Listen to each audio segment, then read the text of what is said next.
Hello, this is Bill Steffen. Thanks so much for checking us out here this morning. We got a couple of cold days coming up here in West Michigan. Temperatures this afternoon and Tuesday afternoon will be stuck in the mid to upper 30s for most of the day with a pretty stiff north wind. I checked the weather way up at Trout Lake, which is a big Trout Lake, which is north of Lake Superior. And at mid-afternoon, their temperature was 18 degrees yesterday with a wind at 18 miles an hour out of the north and a wind chill of just 5 above, and it was snowing. That air is coming down here. It should warm up a little bit by the time it gets down here, but pretty chilly air coming down. A couple good pictures I found. If you look real close, there's actually, I think, 4 boats on the Muskegon Channel. So people are out fishing and enjoying this rather cool weather. You can see in the distance there's actually 2 boats, I believe. There's 2 of them there in the water. And the other picture I have here is a rather pretty picture. The sun shining and the blue water, blue sky there. That is the Thunder Bay Lighthouse up by Alpena, and that's the area where they've had all the power outages. Midday today, there were still, I believe, 90% of Mount Morrissey County. No, excuse me, it was 85% of Mount Morrissey County was still without power. Really a historic ice storm up in that area, and it's taking them quite a while to get all the electricity back on. They got a lot of lines that are down running through forested areas, and they can't get the trucks in there to fix them. So they have to clear all the wood first before they can get in there and fix the wires. But a big story across the country is the heavy rainfall. And look at some of these updated 48-hour rainfall totals here. Benton, Arkansas with 15 and a half inches. Hot Springs, Arkansas, 14 inches. Memphis, a tremendous amount of flooding down there, 12.4 inches. Texarkana is on the border of Texas and Arkansas, 12 inches reported there. Little Rock, Arkansas with almost a foot of rain. And look at the heavy rain that's fallen in Cincinnati, Evansville. And I put this down for Michelle and Alex. Birmingham, Alabama came in with 2.83 inches. That was a daily record. They have never had that much rain before on any April the 6th. So a lot of heavy rain down there, and there will be more heavy rain to talk about. Next picture will show you the situation that's shaping up here for today. Heavy rain will fall from southern and central Alabama across Georgia, and Atlanta's already had very heavy rain. They're going to get another round of it today. And then up into the Carolinas, some rain will filter down toward Florida, where they could actually use a little bit here. And look at the rain out in the Pacific Northwest. That's the next system coming, but that won't produce any real heavy rain for us. That'll kind of spend most of its energy out there in the Pacific Northwest. In terms of severe weather, we've got a slight chance of severe thunderstorms today. That's level 2 in the yellow color there, running from the Gulf up through Florida into Georgia and South Carolina. The darker green is a marginal or level 1 risk. And again, the greatest danger would be just some isolated strong winds, and that would be during the afternoon and evening for the most part. In terms of heavy rainfall, this is what we expect. The area that could see flash flooding today, we got a moderate risk from about Mobile, Alabama, up toward the Atlanta area. That stays just south of Birmingham there, so that's good news for you guys. But all the way up toward Washington, D.C., there's that chance for some isolated flooding here during the day today. By the way, the Grand River cresting at 11.8 feet in Comstock Park. That's slightly below flood stage, and it's something we typically get about once a year. Well, we're going to take a little time out right now and thank our sponsors, starting with Complete Care Concierge. And April is a really busy time for everybody, whether you've got spring break going on or Easter and Lent are going on, and you've got so many things. But one thing that can help you and get you ready for spring is having a clean home or office, and Complete Care Concierge LLC can help you do that. They are a fast, efficient, and affordable cleaning service serving all of West Michigan. They've got you covered. They can clean once. They can clean on a repeated schedule. They can do your home, your condo, your apartment, whatever you need. Their service area is all of West Michigan, and they have all the latest products for the different materials in your home. 616-264-1397, 616-264-1397. And we thank Complete Care Concierge for being a sponsor of Bill, Steffen Weather. When your home needs help, you might not know where to start. Why not ask Ace? We're always here to help with Ace Handyman Services. Our talented craftsmen handle everything from drywall and carpentry to doors and kitchens. We're the neighbors you trust to get the job done right. Let's get started. Book your handyman appointment today. Ace Handyman Services, bringing helpful to your home. Ace is the place with the helpful hardware, folks. Well, here's a look at 7 2-hour snowfall, and look at Upper Michigan. They just can't seem to shake the snow shovels up there. And the yellow color indicating that there will be 6 inches of snow in those areas again, and that's from about Tequamanon Falls to the west, going toward Marquette, and then especially west of Marquette, over toward the area around Herman and almost to the Keweenaw. But we'll get a little bit of dusting of snow here during the morning hours today, and not impossible. There could actually be a lake effect snow flurry here during the day tomorrow. Pretty strange to be talking about lake effect snow here during the month of April, but you can see the snow that's going to be off to the east of Lake Erie, Lake Ontario. And look at that rather ugly looking thing up in May that almost looks like some kind of character from a horror film or something like that. But there'll be some heavy snow up there in the state of Maine as well. Well, here's the way it looks. Windy and cold today here in West Michigan. There'll be some snow showers, mainly early. I think we'll see some sunshine develop during the afternoon.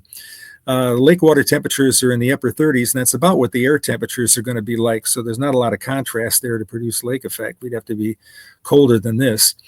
Continued cold here into Tuesday, and not as cold for the second half of the week, when temperatures should rebound back up to 50 or better here by next weekend. But no sign of any really warm air coming here this week or so.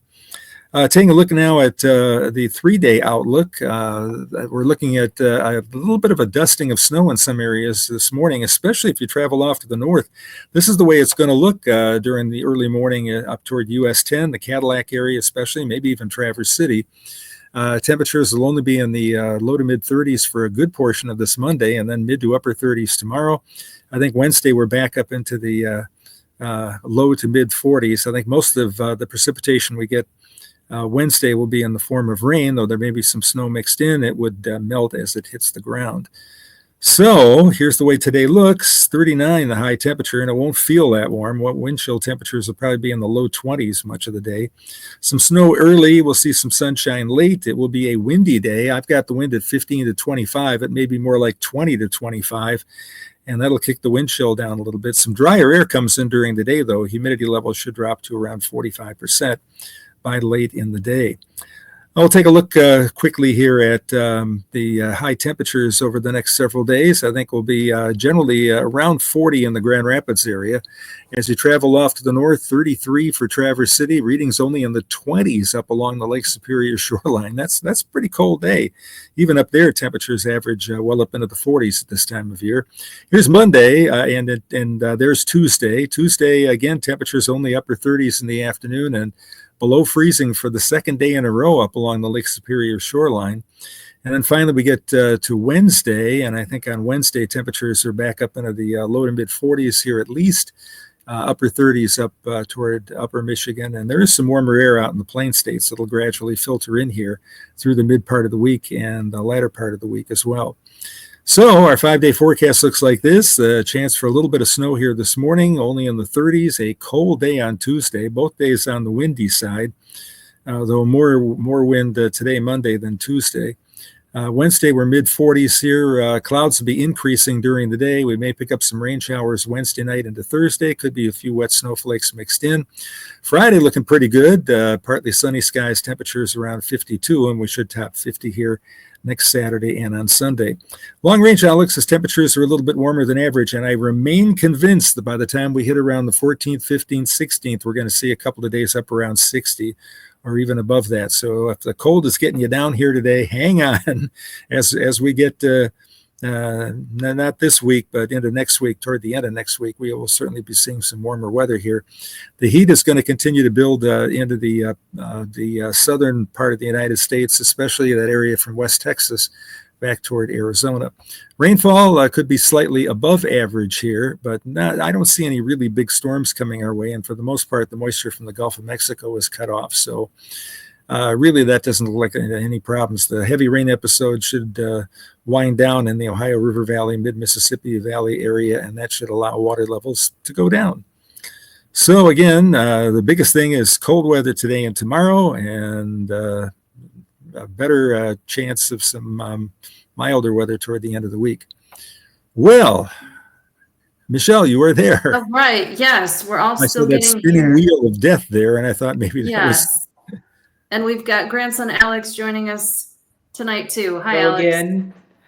All Repping right. the So Aussies. All right, let's we got some talk trivia about- on this day. yes. Let's start with April 7th. This Michigan entrepreneur died on April 7, 1947.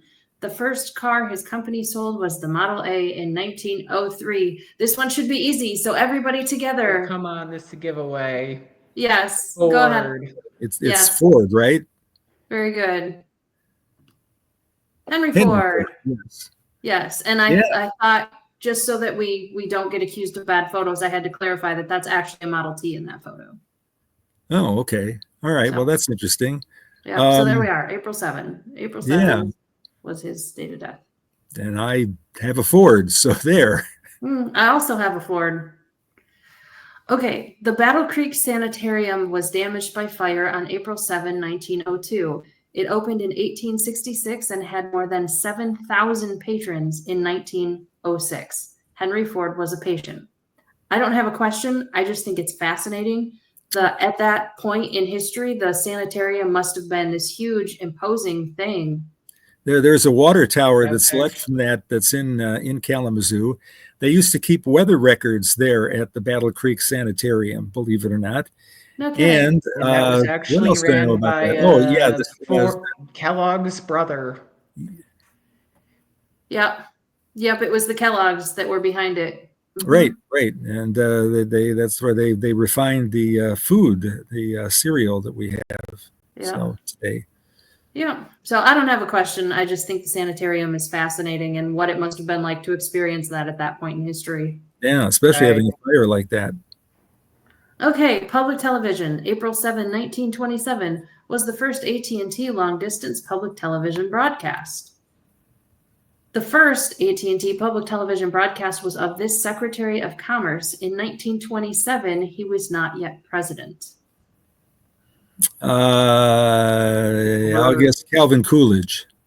Yeah, we got Hoover. one Calvin Coolidge and we got one Hoover. Coolidge. Oh, it's probably was Hoover, president yeah, at because that it's point. 1927. It would be Hoover. He was Hoover was the in 1929 and 1933. Hoover was. Hoover was president those years? Yep. Did you know he also spoke fluent Mandarin? Yep. He and his wife would speak Mandarin, and How then the random. priest couldn't tell what they were saying. How did he learn Mandarin? He was over there as an engineer in China Oh, all right. because he was a trained engineer. So what channel back in the analog days did we all watch public television in West Michigan on? I'll guess 6. I can't no. say I know. Yeah, this is a little like not in your time frame or your geography, Alex. 35. Remember channel 35, right. 35? I remember it well. We had 3, 8, 13. I think we had 41 and 35, and 35 was PBS. Right. And we used to do the Channel 35 auction every year when they'd let us go over there and do that. Yep. And Yeah.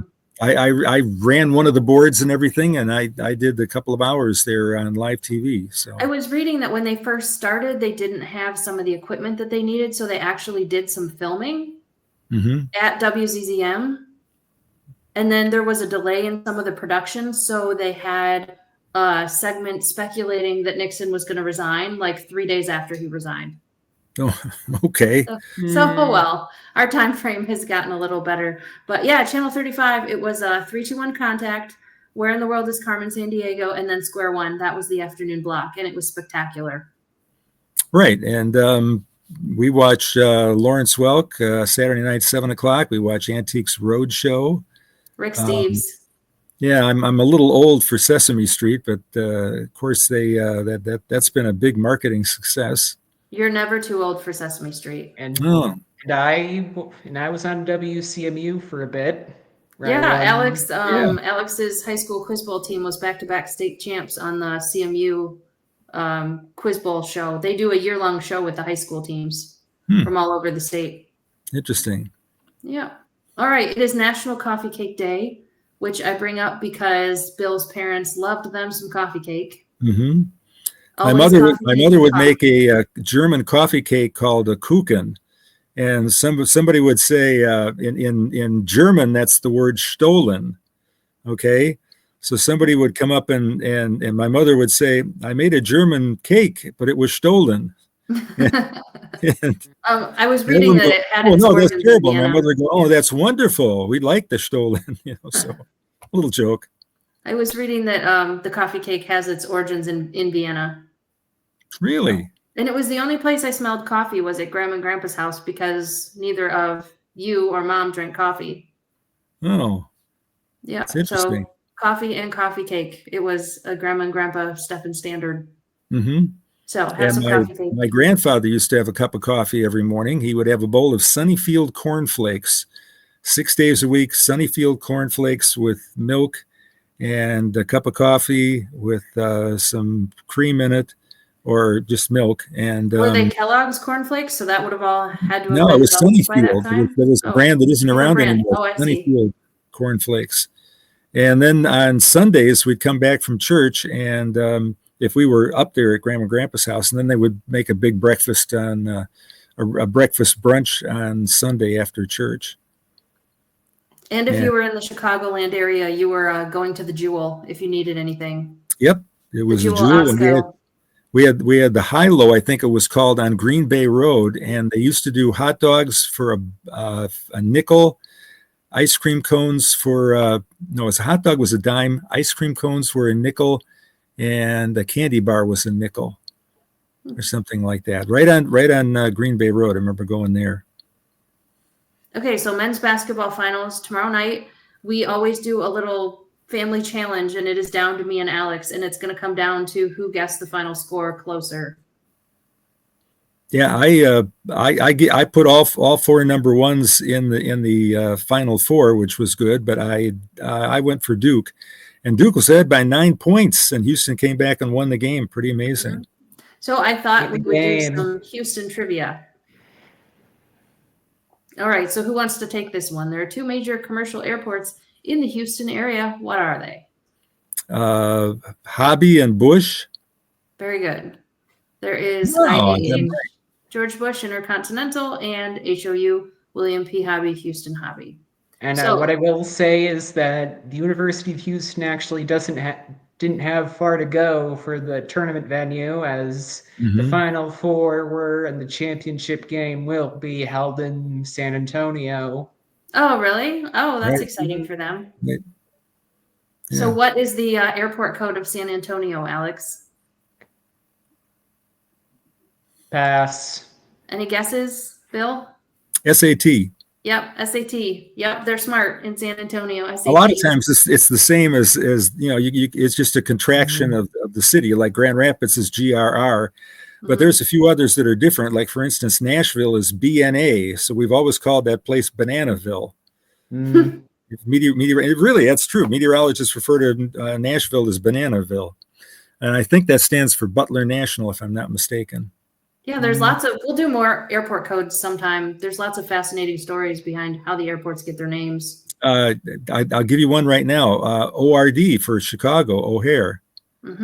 ORD stood for orchard because there was an orchard there before they built the airport. Not anymore. Not anymore. That's Now for there's sure. so many runways. Yeah.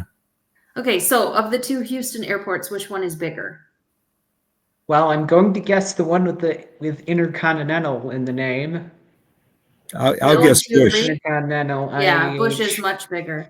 Yeah. I actually was in Houston once by accident. We were flying to Dallas and we had to divert because of weather. So we landed in Houston Hobby to refuel. I was like, cool. Not many people fly out of Houston Hobby. This is like seeing a shooting star. Well, happy. That's still, 14 people. That's still quite a few. Yeah, it is. Yeah. Yeah. All right. IAH, George W., or I'm sorry, regular George, serves as a hub for which of the big four U.S. airlines? I'm pretty sure it's United. Yeah, I'll guess Very United. Very good. Dallas is American. Very good. And there are some international routes that also serve Houston, but of the big four U.S., it's United Airlines that has their hub in Houston. United needs to be quirky. They need their East Coast flights to go out of Newark in particular. Yeah, that's true. Okay, Houston Hobby takes its name from William Pettus Hobby, governor of Texas, from 1917 to 1921. And I was reading that he took over for someone who resigned because of corruption. Oh, okay. Well, that's not the first time that's even happened. back then. So, Alex, who is governor of Texas today? Greg Abbott, who took when office did in they- 2014 after Perry. Oh, is my research wrong? Elected in 2014, inaugurated see. in 2015. Right. Same difference. Okay, very good. Okay, very good. Yeah, neat. All right, and then finally, this cloud photo. Dad, if you could explain the clouds that we're looking at. And this Ooh, was that's taken- pretty cool, isn't it? Somerset, Yeah. Kentucky, on the way to Gatlinburg, Tennessee. All right, Yeah. that's down to where that front was, so you can see in the distance here. And I'm looking at this from kind of a little bit of a distance here. There is a monstrous, gigantic, towering cumulus cloud there, which could be the back edge of a thunderstorm. And you can see from the clouds in the foreground right here up toward the top that there's some bumpiness to them, which means the air is unstable there. I don't see any leaves on the trees off to the right, but I would assume that the leaves are going to start to come out there because they've had warmer weather down there. But that's a very interesting picture, and I would be happy to be driving toward that cloud to get a better look at it. That is a gigantic, towering cumulus cloud there. So thank you for Matthew for sending us that photo. Check out our merch store. We'll have the link in the comments. You can comment with who you're cheering for the game tomorrow night, and we will let. And somebody just disappeared. So let me close things off out there. We got a cold day coming up here today. So dress warm here in West Michigan, and keep in mind that there's warmer weather coming for the mid part of the month. Have yourself a fantastic day.